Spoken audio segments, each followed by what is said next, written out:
Sahabatku, penulis dari kitab 1 Petrus adalah Simon Petrus. Dia salah satu dari 12 Rasul Yesus Kristus.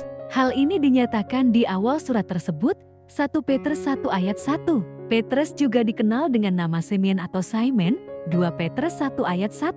Ia adalah seorang penjala ikan yang tinggal di Betsaida dan Kapernaum. Surat 1 Petrus ditulis sekitar tahun 60-65 Masehi. Tujuan penulisan surat ini adalah untuk menguatkan dan memberikan nasihat kepada orang-orang Kristen yang sedang mengalami penganiayaan dan terpaksa mengungsi.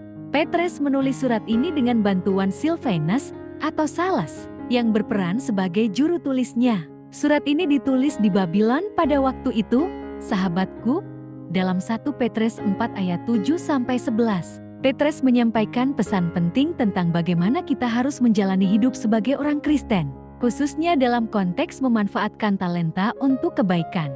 Petrus memulai dengan peringatan bahwa kesudahan segala sesuatu sudah dekat. 1 Petrus 4 ayat 7.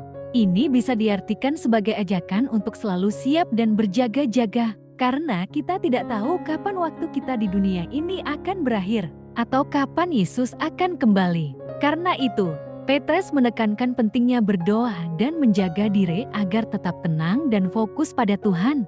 Ayat selanjutnya, 1 Petrus 4 ayat 8, berisi pesan tentang pentingnya kasih. Petrus mengatakan, tetapi yang terutama, kasihilah sungguh-sungguh seorang akan yang lain, sebab kasih menutupi banyak sekali dosa. Ini menunjukkan bahwa kasih adalah nilai utama dalam kehidupan Kristen. Dengan kasih, kita bisa memaafkan dan melupakan kesalahan orang lain.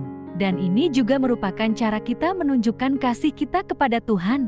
Dalam 1 Petrus 4 ayat 10-11, Petrus berbicara tentang pentingnya menggunakan talenta yang kita miliki untuk melayani orang lain. Setiap orang diberi talenta atau karunia oleh Tuhan, dan kita harus menggunakannya untuk melayani komunitas dan memuliakan Tuhan. Jika kita berbicara, kita harus berbicara seperti menyampaikan firman Tuhan, dan jika kita melayani, kita harus melakukannya dengan kekuatan yang dianugerahkan Tuhan. Jadi, dalam konteks memakai talenta untuk kebaikan, Petrus mengajarkan bahwa kita harus menggunakan semua kemampuan dan bakat yang kita miliki untuk melayani dan membantu orang lain.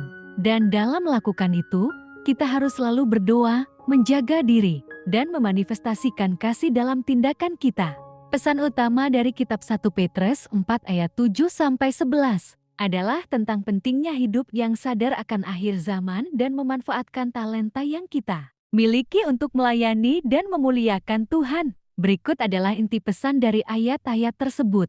Pertama, kesadaran akan akhir zaman. Petrus mengingatkan kita bahwa akhir dari segala sesuatu sudah dekat. Hal ini mengingatkan kita untuk hidup dengan kesadaran akan keterbatasan waktu kita di dunia ini dan pentingnya mempersiapkan diri untuk kedatangan Yesus yang kedua kalinya. Kita harus hidup dengan sikap waspada, berdoa, dan menjaga diri agar tetap setia kepada Tuhan. 1 Petrus 4 ayat 7.